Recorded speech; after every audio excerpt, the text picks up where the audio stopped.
गृहस्थ हैं, त्रस्त हैं, सांसारिक जीव हैं और संसार में ही रहने की जिनकी इच्छा है कुछ दिन और। एक तो ऐसे हैं जिनको कभी संसार से जाना ही नहीं है, उसमें मस्त हैं। एक ऐसे हैं जो भी कुछ दिन और रहना चाहते हैं, क्रम क्रम से अपनी साधना बढ़ा रहे हैं।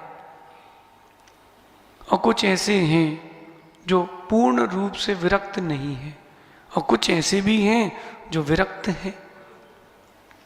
ये बहुत सारी कैटेगरीज हैं और अंदर जाएंगे तो और भी निकल सकती है। तो कहते हैं कि जो संसार में रह रहा है उसके लिए लक्ष्मी जरूरी है, क्योंकि उसको दान भी करना है, गुरु पूजा भी करना है, स्वाध्याय भी करना है, सेवा भी करना है। तो बिना अर्थ पुरुषार्थ के कुछ नहीं हो पाएगा। कुल मिला के बात ये हुई कि अगर कोई गृहस्थ है तो उसके पास अर्थ यानी धन होना चाहिए, लेकिन इतना अधिक ना हो कि वो धर्म भूल जाए। गृहस्थ के पास धन होना चाहिए मगर इतना अधिक ना हो कि वो धर्म ही भूल जाए। तो नीतिकार कहते हैं कि धन तो हो लेकिन धन की अधिकता ना हो। पानी देखा आप लोगों ने? पानी ज्यादा देर एक जगह टिके तो काई लग जाती है, अथवा अधिक पानी टिका रहे तो काई लग जाती। नदी में कभी जाना, उतरना आप, और कभी तालाब में उतरना। नदी में पानी बहता रहता है, नदी में पानी बहता रहता है, तो पानी बहता रहता है तो काई नहीं लगती।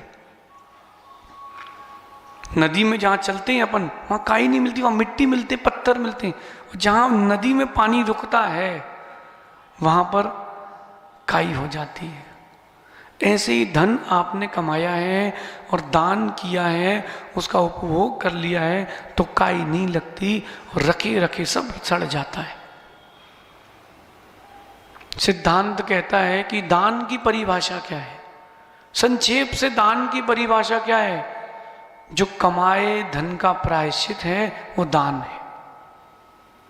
जो आपने धन कमाया, उसमें पाप का अर्जन किया, तो उस पाप का प्रायश्चित दान है। मैं नहीं कह रहा हूं, आचार्य समंत भद्र स्वामी ने भी लिखा है, रुधिर मलम धावते वारी। रत्न कंठ श्रावकाचार्य में सूत्र दिया उन्होंने कहा कि जैसे एक गृहस्थ उसके वस्त्रों में खून लग जाए तो वो खून किससे साफ होता है? रुधिर मलम धावते वारी। अगर वस्त्रों में खून लग जाए तो पानी उसको धो देता है, साफ कर देता है। ऐसे ही गृहस्थी में जो पाप लग रहे हैं वो भगवान की पूजा और मुनियों को दान देने से वो जो आपका पाप है वैसा ही धुल जाता है। अगर इतना सा समझ में आ जाए तो कल्याण हो जाए। अर्थात अर्थ जरूरी है लेकिन वो अर्थ अनर्थ का कारण ना बने, इसका ध्यान रखें। भोजन बुरा होता कि अच्छा? जो आप खाना खाते हो, जेमन करा, अच्छा होता है कि खराब? अच्छा होता है, उससे जीवन गतिमान होता है, लेकिन अधिक होना अच्छा नहीं है। धन का आधिक्य और भोजन का आधिक्य आपको बीमार कर देगा। एक बार खाए वो योगी, बार बार खाए वो भोगी। एक बार खाए वो योगी, 2 बार खाए वो भोगी, बार बार खाए वो रोगी। आप लोग क्या हो?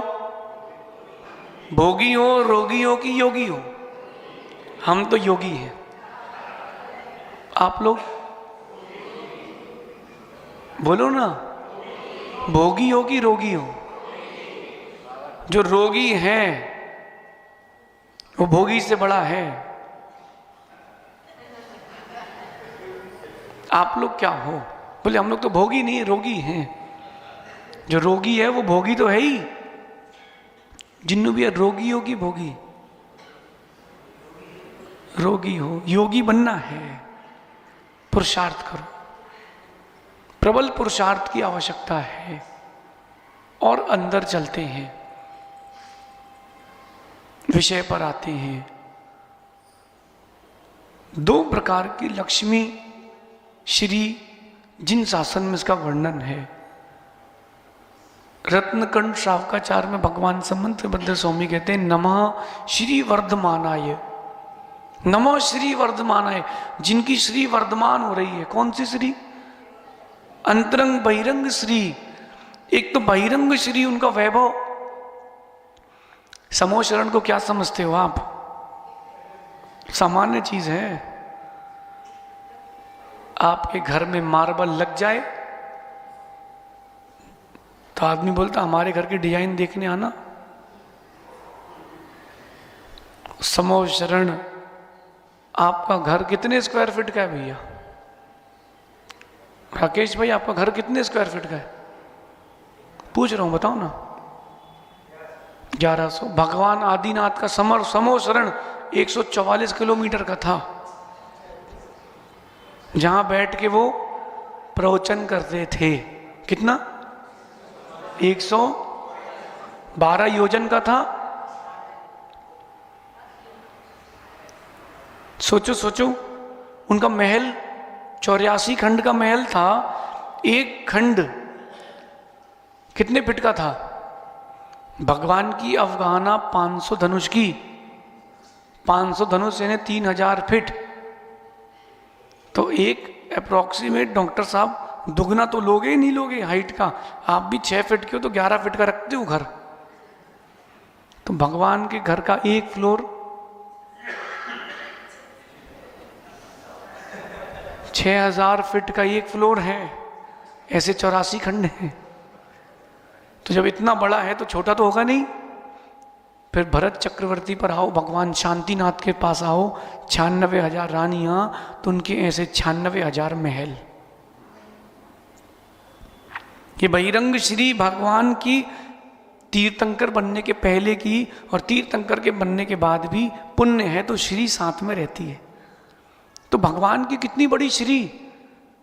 एक बहिरंग समोचरण की विभूति, एक अंतरंग केवल ज्ञान की लक्ष्मी। दो प्रकार की लक्ष्मी श्री बड़ी प्रसिद्ध है। एक बहिरंग जो संसार के लोगों को दिख रही है, एक अंतरंग जो संसारातीत बना रही है। भगवान के पास दोनों लक्ष्मियां थीं और बहिरंग लक्ष्मी को वो छोड़कर, उससे छूटकर अंतरंग लक्ष्मी में आ गए। आप लोगों को कहां जाना है? अंतरंग लक्ष्मी में कि मैं बहिरंग लक्ष्मी में? क्योंकि आज की नीति कह रही है कि लक्ष्मी कैसे सुरक्षित रहेगी आपके घर में, उसकी वृद्धि कैसे होगी, ये आज की नीति है।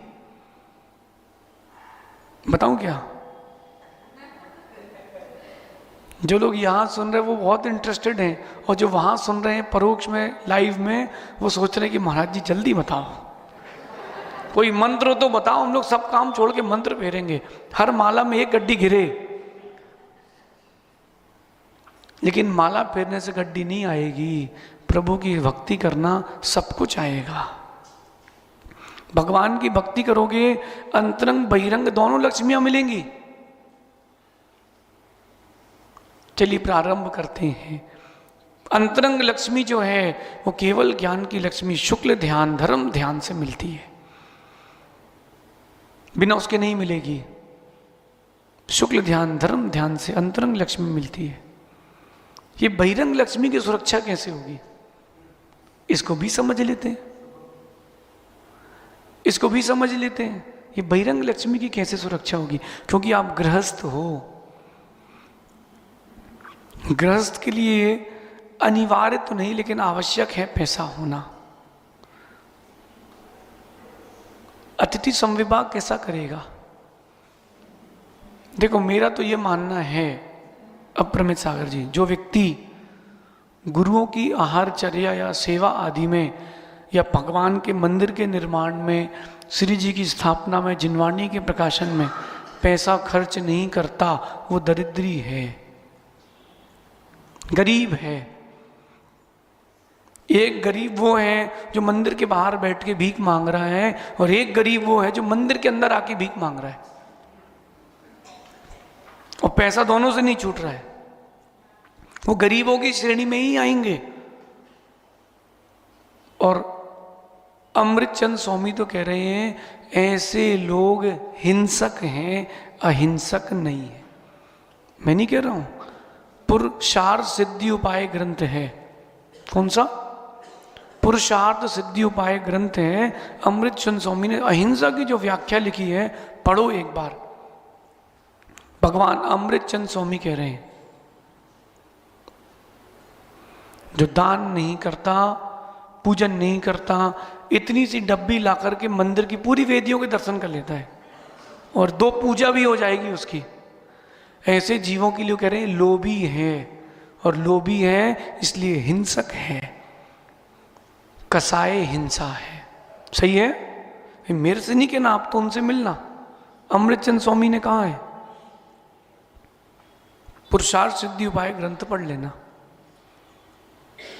इसलिए धन तो होना आवश्यक है। डॉक्टर साहब, धन आवश्यक है कि नहीं?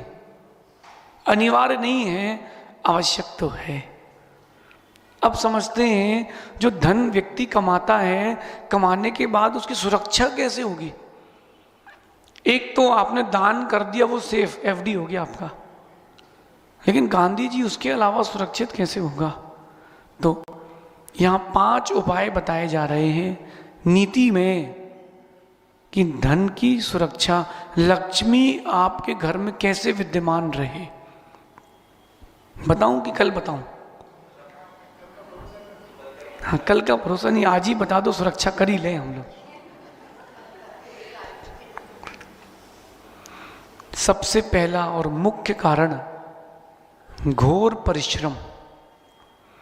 जो व्यक्ति मेहनत हद से ज्यादा करता है, लक्ष्मी भी उसके घर में हद से ज्यादा देर तक टिकती है। बड़े बड़े राजा महाराजाओं के महल होके आए भैया हम, 50 पीढ़ी 70 पीढ़ियों से राजा बनते आ रहे हैं। 70 पीढ़ी क्या होता है? 70 पीढ़ियों से राजा बनना। लेकिन कुछ नहीं है, पूर्वजों की जमीन है, बेच बेच के खा रहे हैं। ऐसे भी हुए हैं सेठ साहूकार जो बाजार का मूल खोलते थे कि आज कपड़े का क्या भाव है, आज चांदी का क्या भाव है।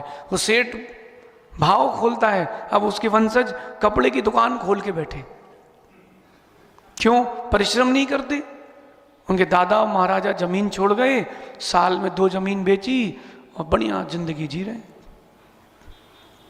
ईडर गए हम लोग, ईडर तो भैया वहां ऊपर पहाड़ में गए, क्या महल जैसा मंदिर, मंदिर की वंदना करी। फिर मैंने पूछा पहाड़ किसके हैं? बोले राजा के पहाड़ हैं। 1300 एकड़ जमीन राजा की है। मैंने कहा फिर? बोले कुछ नहीं, धीरे धीरे बेचते जा रहे हैं और लंदन शिफ्ट हो गए। उनके आने वाली पीढ़ी गरीब रहेगी क्योंकि परिश्रम नहीं कर रहे। 2 प्रकार का परिश्रम है, एक बौद्धिक, एक शारीरिक। दोनों परिश्रम आवश्यक है, दोनों परिश्रम आवश्यक है। मंत्री महोदय, एक व्यक्ति के यहां बहुत लक्ष्मी थी और रात को वो सो रहा था। सोते सोते गेट किसी ने खटखटाया तो वो उठ गया। 2 देवियां सामने खड़ी, एक लक्ष्मी और एक पनौती। अब दोनों कहती हैं, लक्ष्मी कहती है बताओ मैं सुंदर हूं कि पनौती? अब वो क्या बोले? लक्ष्मी को सुंदर नहीं बोलेगा दिक्कत हो जाएगी, लक्ष्मी चली जाएगी। पनौती कहती है अगर मुझे सुंदर नहीं बोला तो मैं लग जाऊंगी, और लक्ष्मी कहती मुझे सुंदर नहीं बोला तो मैं चली जाऊंगी। अब वो क्या करे? ये बौद्धिक परिश्रम, वो कहता है मैं निर्णय कैसे कर लूँ कि सुंदर कौन है? आप तो चल के दिखाओ, इस कमरे में चल के दिखाइए, तब हम निर्णय करेंगे सुंदर कौन है। खड़े होके देखता है, दोनों देवियां चल के दिखाती हैं। वो कहता बहुत सुंदर, आप दोनों ही सुंदर हैं। लक्ष्मी जब आती है तो सुंदर लगती है, पनौती जब जाती है तो सुंदर लगती है। ये क्या कहलाया? बौद्धिक परिश्रम, शारीरिक नहीं। शारीरिक परिश्रम करते तो गया था, निपट गया था वो उस दिन। क्या किया उसने? बौद्धिक परिश्रम। ये बौद्धिक परिश्रम आप भी तो करो, तब तो लक्ष्मी टिकेगी, नहीं तो चली जाएगी। शारीरिक परिश्रम भी सीखें। लेकिन आज का मनुष्य, उसको ऐसा हो गया है फोन का एडिक्शन, ऐसा हो गया है फोन का एडिक्शन कि फोन ना मिले मर जाएगा। कोरोना के काल में व्यापार बंद था, घर बंद थे, आदमी ने जी लिया। अगर फोन बंद हो जाता तो आधी जनसंख्या ऐसी खत्म हो जाती। दिन भर क्या करे? अरे 10 साल पहले जाओ, 15 साल पहले जाओ, इतने थोड़ा ना फोन चलाते थे लोग। मैंने तो खतरनाक दृश्य देखा। शिवनी का चातुर्मास था MP शिवनी में। मैं गया ऊपर लघु शंका, तो जहाँ प्रवचन होते थे वहाँ पीछे साइड एक दादाजी लेटे, बाहर से यात्री आए थे, उनमें वो वृद्ध थे बढ़िया। वो लेटे, लेट के पैर के ऊपर पैर रखा और यूं फोन रखा। हम बाजू में खड़े हैं, बस वो देख रहे। मैं 15 मिनट खड़ा रहा, 10 मिनट उनको देखते ही रहा। वो भाई साहब फोन में ही लगे रहे। सोचो सोचो, विचार तो करो। वृद्धों की ये स्थिति है, अब युवाओं की क्या होगी? युवाओं की क्या परिस्थिति? आप विचार करो। भाई फोन चलाता कि नहीं तू? दिन में कितने घंटे फोन चलाता है? पूछ रहा हूं मैं, थोड़ा ना कोई बोल रहा हूं। मैं तो 2-4 दिन के लिए चले जाऊंगा। कितने घंटे फोन चलाता है? 5 घंटे। 5 घंटे अगर जिस फील्ड में तुम हो उसका ही नॉलेज ले लो, तुम टॉप पे होगे। शुभम, तुम नहीं चलाते फोन? कितने घंटे? काम के अलावा? नहीं घबराओ, नहीं, बोलो बोलो। नहीं तुम नहीं बताओगे तो हम बता देंगे, तुम बाजू वाले कमरे में तो रहते ही। बोलो बोलो। 3-4 घंटे, इतना टाइम कहां से मिलता है? हमको तो ये लगता है कि 24 घंटे भी कम है। एक दिन में 24 घंटे भी हो तो भी कम लगता है। अरे 10 बज गया, अब चलो सो। अब प्रमित सागर जी, अगर ये आहार बंद हो जाए,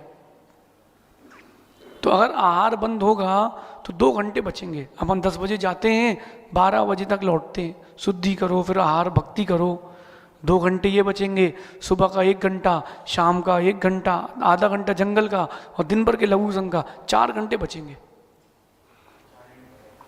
अगर भोजन नहीं करो तो 4 घंटे बचेंगे।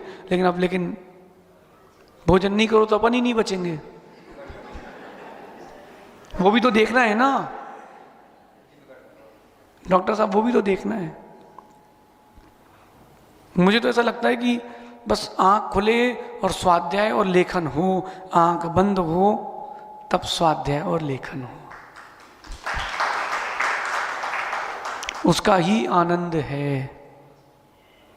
घोर परिश्रम।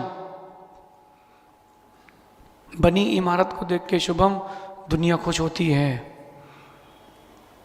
बनी इमारत को देख करके दुनिया खुश होती है। बनती इमारत जो देखता है वो जानता है परिश्रम क्या है। हनी को भी कह देना हमारी तरफ से, मुन्ना आज सुन लो, जितना समय यहाँ वहाँ के लोगों को दे रहे हो उसकी अपेक्षा समय खुद को दो तो कुछ बात है। तब धन टिकेगा, तब धन टिकेगा। ऐसे नहीं टिकेगा। मैंने तो ये भी देखा कि दुकान में ग्राहक खड़ा है, व्यक्ति फोन चला रहा, क्या क्या देखना भैया? 1 मिनट भैया रुकना है। बहुत बढ़िया। हाँ क्या दिखाना भैया आपको? हाँ बेटा दिखाओ। हमारा नौकर, सेठ जी फ्री हुए तो नौकर फोन में बात करने लगा। ये फोन आपके समय को, जीवन को खा रहा है। साधुओं को तो फोन का कोई उपयोग है ही नहीं। जो व्रती श्रावक हैं उनको भी फोन का उतना ही उपयोग करना चाहिए जितना आवश्यक हो। दादाजी कोई मतलब नहीं है। हम जब ब्रह्मचारी थे, आपको हम अपना बता रहे हैं, देखो संसार से छूटना है तो संसार में बहुत सारी चीजें जो हैं वो छोड़ना पड़ेंगी। हम लोग ब्रह्मचारी थे, हम लोगों ने फोन का त्याग करके रखा था कंप्लीट। और 10-15 दिन में कभी एक बार कहीं बात करना हो तो गुरु जी से आज्ञा लेते थे, तो वो कहते थे श्रावक का फोन ले लो, उससे बात कर लो। वो भी किस काम से, कोई बहुत अर्जेंट हो तो, बाकी दिन भर लिखाई पढ़ाई। आप मानोगे हम लोग जब ब्रह्मचारी थे तब 9 क्लास चलती थी, स्कूल में भी 6 पीरियड चलते हैं। हम लोग कितनी क्लास चलती थी? और स्कूल में तो class test, semifinal, final, quarterly ऐसे एग्जाम होते हैं। और गुरु जी के पास तो हर दिन एग्जाम होता है। जो पढ़ के गए हो कल वो सुनाओ, उसके नोट्स दिखाओ। 9 क्लास, उनके नोट्स, इसके अलावा तुम्हें अपना जो पढ़ना है वो अलग पढ़ो। उन सब के नोट्स होना चाहिए प्रॉपर। कभी भी पूछ लेंगे कुछ भी कहीं से भी। जो पढ़ चुके हो, जो पढ़ रहे हो, वहां से भी पूछ लेंगे, बोलो अप्रमित साहब। और कब पूछते थे? जान करके, जब गृहस्थ लोग आए हैं, रिश्तेदार आए हैं, तो बीच प्रवचन में पूछेंगे, हाँ खड़े हो जाओ, सुनाओ। क्या सुनाओ? धीरे से इतना बोल देंगे, आत्मा को परिग्रह की जरूरत नहीं है, सुनाओ। अब कहां से बोलना है? तुम खोजो। फिर अंदर से श्लोक आते थे, समय सार कलश निकलते थे। अचिंत शक्ति स्वयमेव देव, चिन्मात्र चिंता मणिरेश यस्मात्, सर्वार्थ सिद्धात्म तया विधत्ते, ज्ञानी की मन्य से परिग्रहीण। ऐसे ठोक ठोक के गुरुजी ने पढ़ाया भैया। परिश्रम किया तब तो आपको आज मिल रहा है ना। देखो आपके घर में सबके ऊपर टंकी है पानी की, ब्लैक वाइट कलर की टंकी है पानी की। खत्म होता कि नहीं उसका पानी? सहज सागर जी प्रवचनकार प्रवचन करने बैठे और वो डायरी में लिख करके पढ़ के रट के दे, वो सिंटेक्स की टंकी का पानी है। और जो चिंतक होगा, समाई करने वाला होगा, अप्रमित सागर जी, वो कुएं का पानी नहीं, पाताल तोड़ बावड़ी है, नदी है, समुद्र है, वहां पानी ही पानी है। कैसे आया पानी? परिश्रम तो करो। नदी का परिश्रम देखो, इतनी पतली सी धार बहती है, कहीं भी जाओ। नर्मदा नदी का आपने उद्गम देखा? मैंने देखा। अमरकंटक से नर्मदा नदी निकली है, इतनी सी जगह से निकली है, इतनी सी, ऐसा लग रहा है किसी का नल चालू छूट गया। और जबलपुर जाके देखना, 1 किलोमीटर चौड़ी है। लंबी की बात नहीं कर रहा हूं, कितनी लंबी, हजारों किलोमीटर लंबी है। चौड़ी कितनी है? नदी जो है अपने पुरुषार्थ से अपना रास्ता बनाती है। आप भी पुरुषार्थ से लक्ष्मी की सुरक्षा करना सीखो। लेकिन क्या बताएं महाराज, कह तो आप सही रहे हो, लेकिन हम लोग अब आदत के लाचार हैं, मजबूर हैं। ऐसा है कोई आज नियम लेगा कि व्यापार के अलावा आज फोन नहीं चलाएंगे।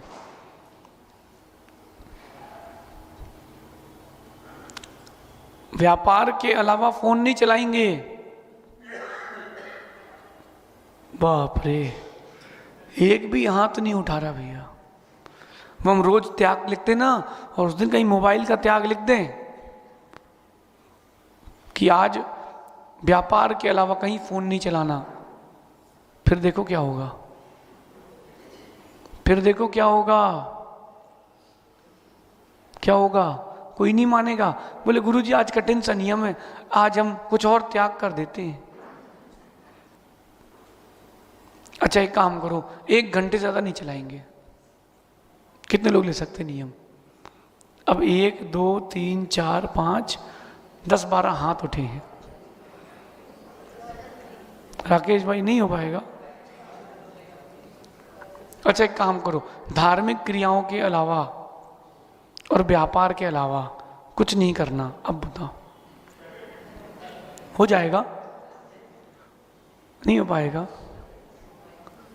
कठिन है। शुभम, कठिन है? क्यों भाई, क्या नाम था आपका? प्रदीप। कठिन है? सोचो, अगर किसी से बोलो कि खाना नहीं खाना आज, कम खाना, हाँ चल जाएगा। फोन कम देखना, नहीं चल पाएगा। आपका परिश्रम की दिशा गलत जा रही है। 1 मिनट के लिए सोचो कि जो नदी, जो नहर यहां सामने बह रही है ना, उसकी दिशा बदल जाए। जो नदी बह रही है, माना कि शहर के बीच से उसकी दिशा बदल जाए तो क्या होगा? शहर की दशा बदल जाएगी। आपके साथ भी ऐसे ही हो रहा है। आपके परिश्रम की दिशा बदल चुकी है, आपकी दशा बिगड़ रही है।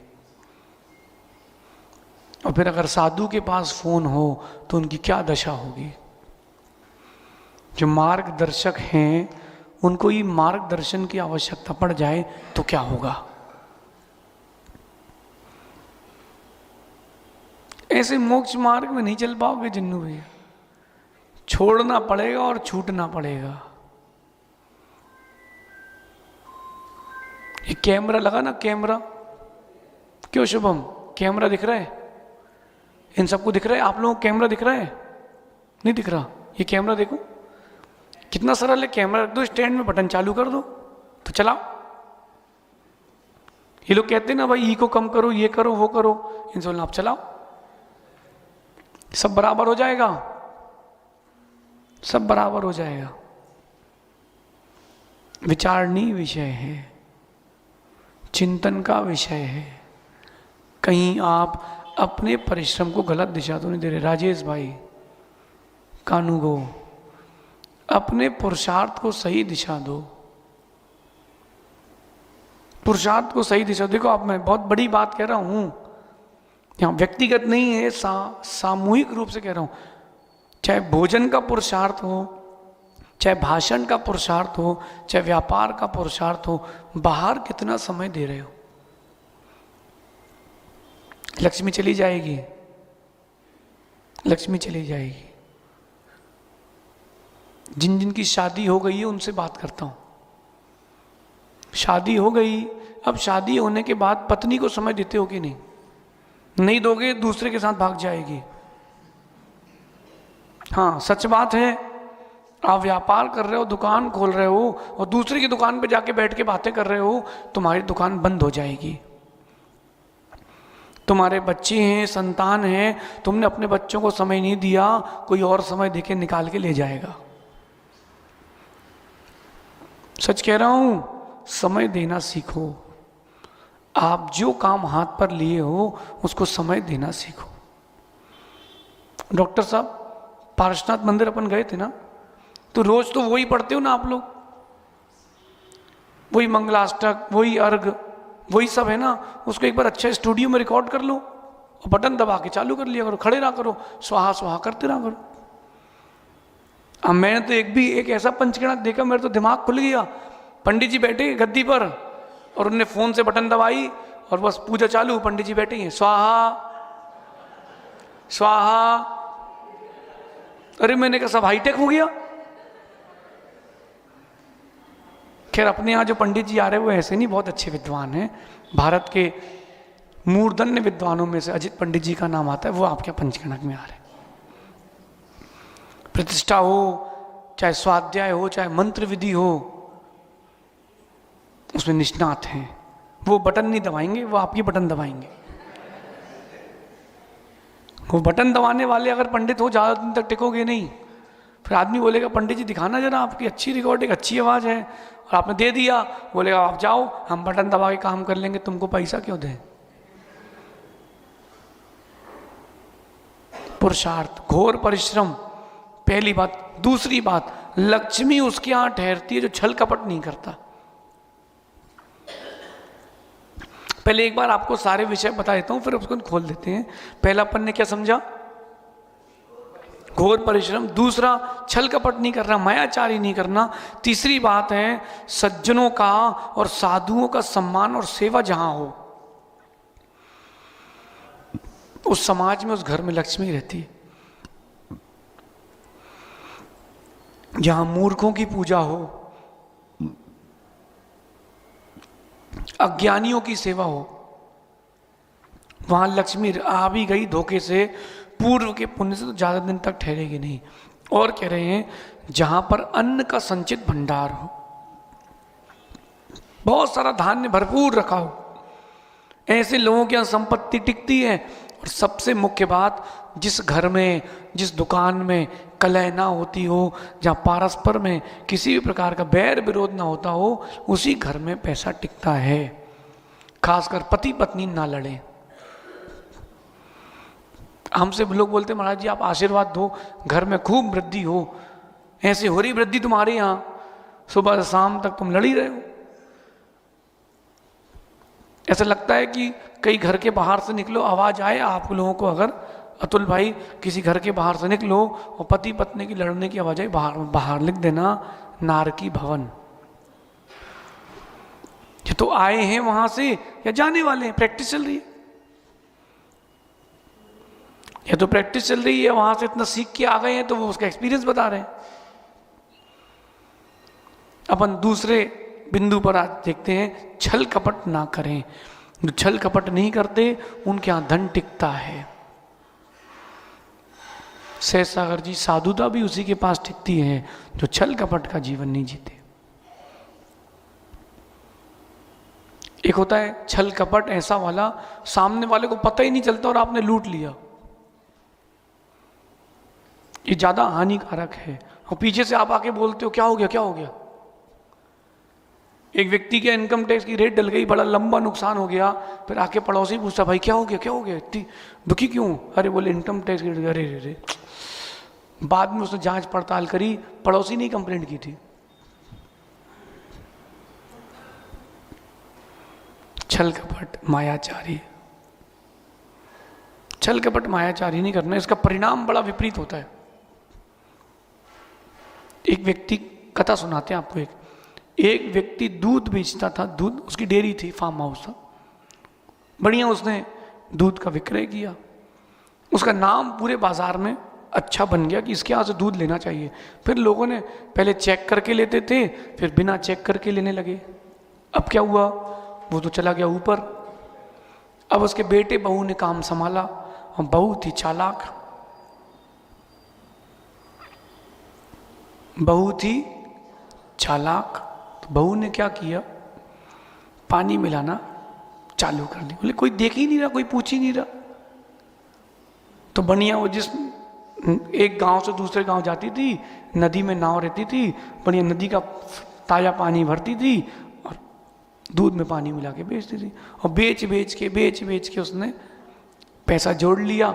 एक अच्छी मोटी नथ, नाक में पहनते ना, क्या बोलते हैं आपके यहाँ, नथनी। उसने बढ़िया नथनी बनवाई, अच्छी मोटी। रोज पानी में देखती थी कैसी लग रही है, अच्छी लग रही है। एक दिन भैया ऐसा हुआ, वो देख रही थी और वो इतनी बड़ी थी, नाक कट गई, नथ पानी में बीच नदी में गिर गई। अब उतारो, ले आओ। अब क्या होगा, वो नाव से उस पार पहुंची, उसकी सहेली मिली, पूछी क्या हुआ। बोले क्या बताएं, पानी को धन पानी में और नाक कटी बेईमानी में। जो पानी से कमाया धन था वो कहाँ गया, तो पानी का धन पानी में और नाक कट गई बेईमानी में। नाक अलग कट गई और धन भी चला गया। छल कपट करने वाले के साथ ऐसे ही होता है। जो लोग, कई लोगों को देखना, वो इलेक्ट्रॉनिक मीटर सेट कर लेते हैं घरों में, दुकानों में, बिजली के मीटर, तो बेचारा साल भर पैसे बचाता है और एक दिन रेट डलती है, सब बराबर हो जाता है। क्या चोरी करना, खुल के जियो ना, जोड़ दो ना पैसे तुम उतने। 10,000 रुपये महीने का तुम्हारा खर्चा बिजली का है, किसी का दुकान का, इससे ज़्यादा क्या आएगा। 10,000 रुपये का खर्चा है, दिन का 300 रुपये हुआ ना। हर ग्राहक में 2 रुपये 4 रुपये जोड़ लो, ईमानदारी से व्यापार करो। डर रहता है, डर। राकेश भाई, ये घटना बताता हूं। हम जहां पर व्यापार करते थे वहां हर किसी का मीटर सेट था। कई तो इतने होशियार थे, वो 2 मीटर रखे थे एक ही नंबर के। हाँ, तो शुरू के 10 दिन जब मीटर रीडिंग होती तब वो वाला मीटर, और बदल दिया फिर दूसरा मीटर। एक तो और होशियार, उसने तो खंबे से एक तार और निकलवा लिया और एक खोपचे में अंदर कमरे में रखवा लिया, वहीं चोरी का मीटर लगा लिया, बढ़िया धड़ल्ले से बिजली चल रही। अब उसके यहाँ पड़ गई रेड। अब वो कहता है भाई खंबे से 4 तार आए हैं और तुम्हारे यहाँ 3 मीटर, एक तार कहाँ गया? उसको समझ में नहीं आ रहा एक तार कहाँ गया। उसको कितनी दुखी हो रही है। तुम डर के चोरी का व्यापार करोगे, छल कपट करके करोगे, डर लगेगा। जो काम आप चोरी छुपे करते हो उसका डर तो रहता है, कोई देख ना ले, कोई बोल ना दे, कोई सुन ना ले। सही है? नहीं है? सही है। छल कपट करके क्या करना। मैं बैठा था अपनी गद्दी पर, बिजली वाला आया, मीटर कहाँ है, मीटर कहाँ है? मैंने कहा साहब महाजन की दुकान में खड़े हो, महाजनी जैसी बात करिए। थोड़ा गंभीर हुआ। हमने क्या? मैंने कहा आपको मीटर देखना है, दिखा रहे, 2 मिनट रुको, जल्दी क्या है? दुकान के लड़के से कहा जा बेटा मीटर दिखा।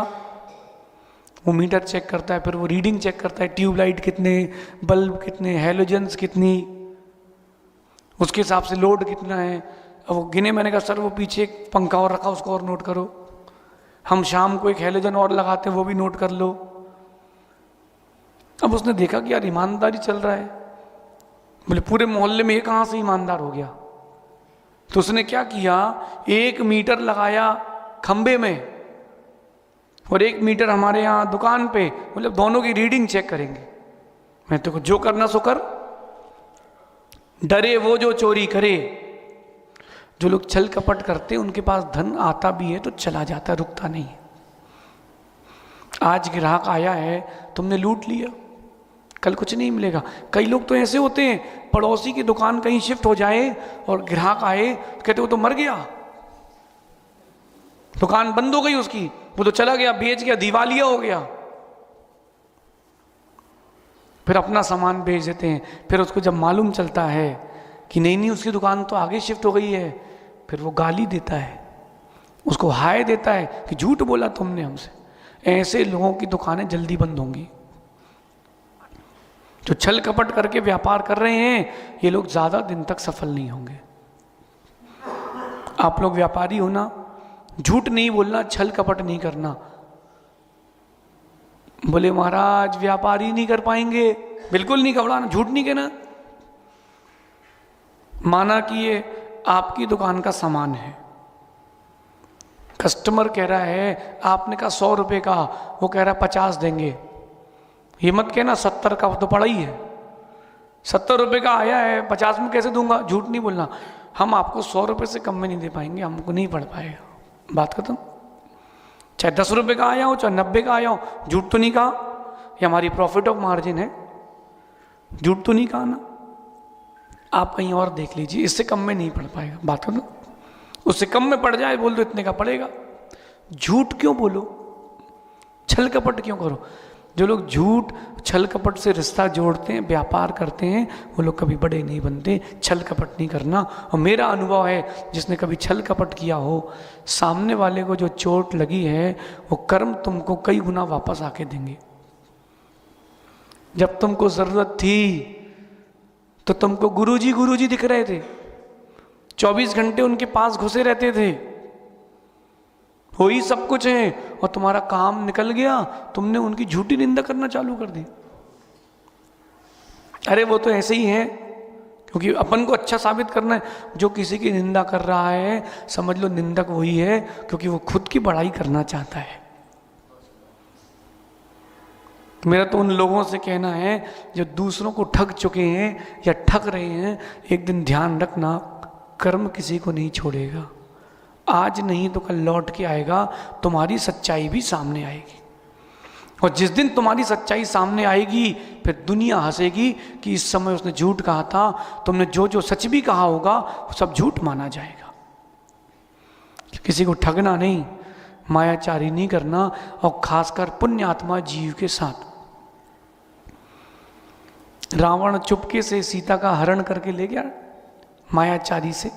किसकी किसकी पत्नी थी? राम तो पापी थे ना, राम पुण्यात्मा थे। रावण अगर किसी और की पत्नी उठा लेता ना, सुग्रीव की भी, तो भी चल जाता। क्यों क्यों क्यों? सुग्रीव की पत्नी उठा लेता चल जाता, क्योंकि सुग्रीव का इतना पुण्य नहीं था। रावण ने पुण्यात्मा की पत्नी उठाई थी, इसलिए उसका इतिहास खत्म हो गया, इसलिए उसका इतिहास खत्म हो गया। इस बात का ध्यान रखना, तुमने पुण्यात्मा को ठगा है, कर्म तुमको बहुत तेज ठगेगा।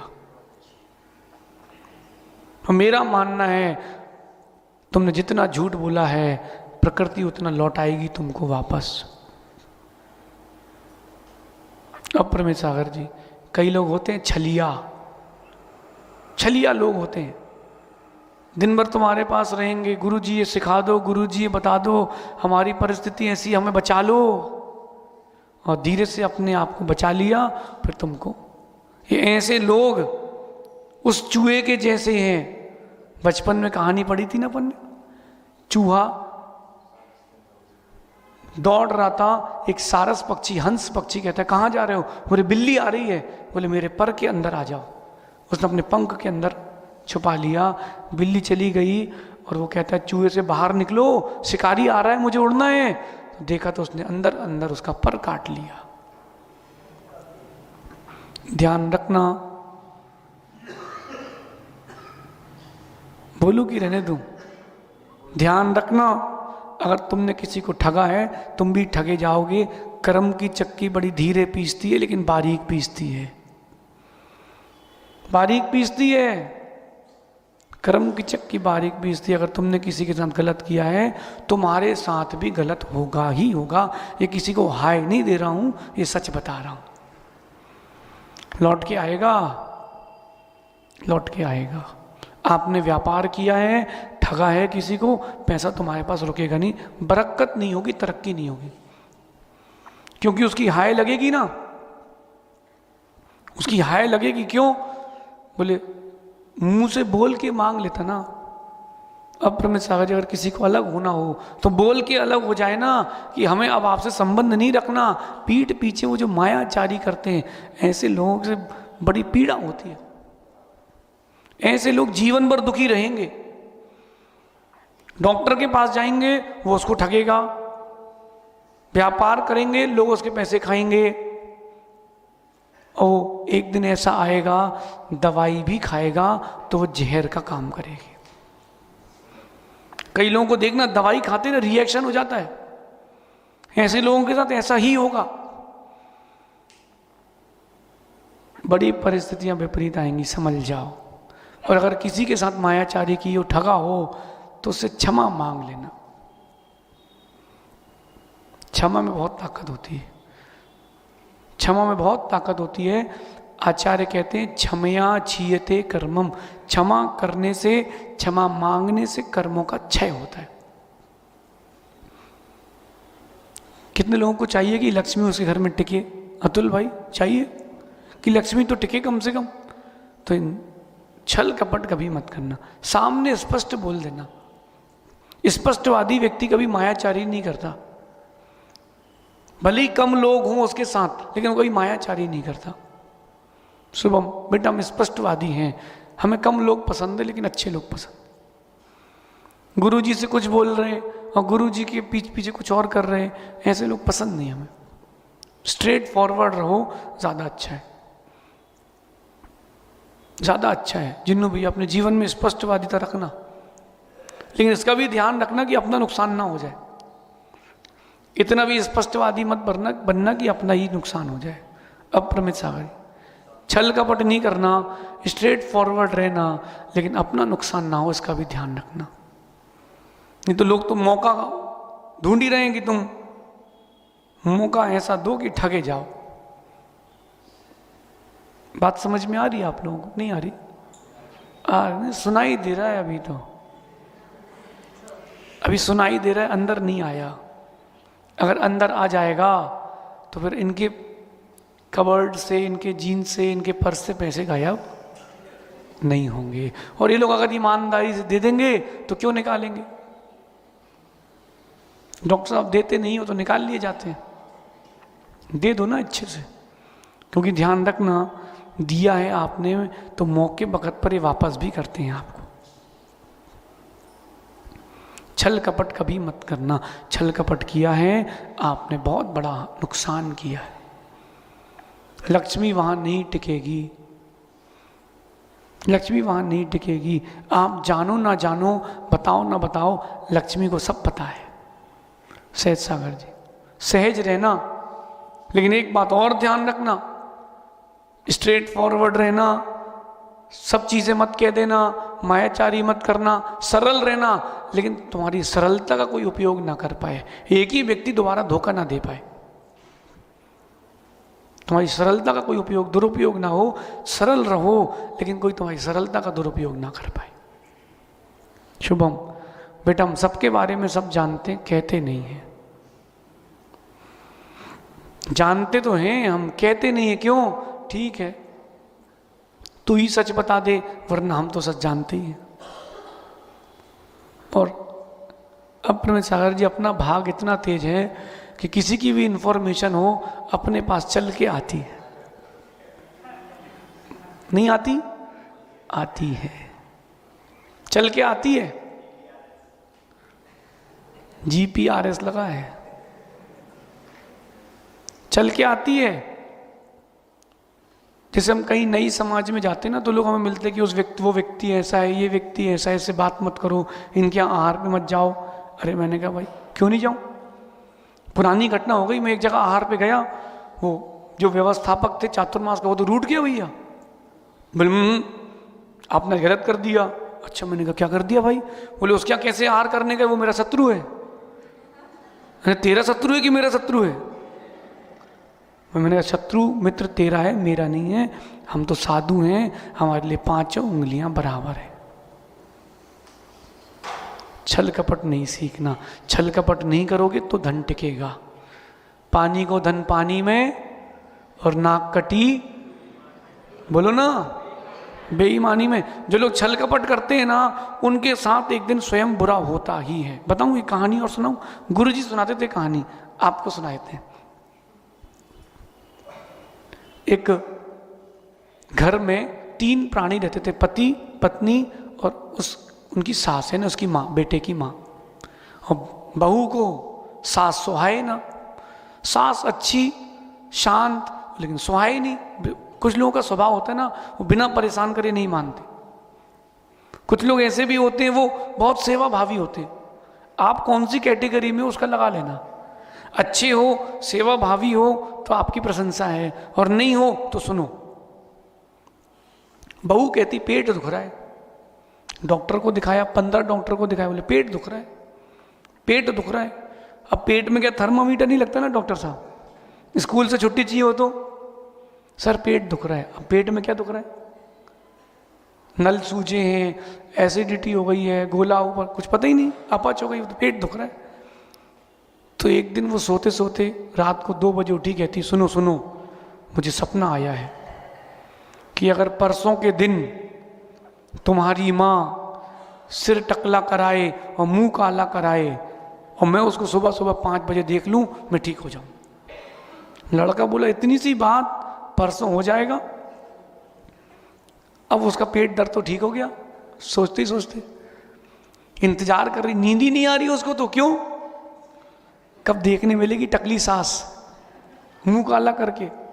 कुछ नहीं, जैसे ही उस दिन के 5 बजे सुबह सबसे पहले घंटी बजी, वो दौड़ के गई। हाँ, उसको देखा सास को, बोले मेरा पेट ठीक। और पति से कहती देखा, बोल बाणी के चाले, सिर मुंडे मुंह काले। कि देखा क्या मेरी जवान चली, टकली भी हो गई, मुंह काला भी हो गया।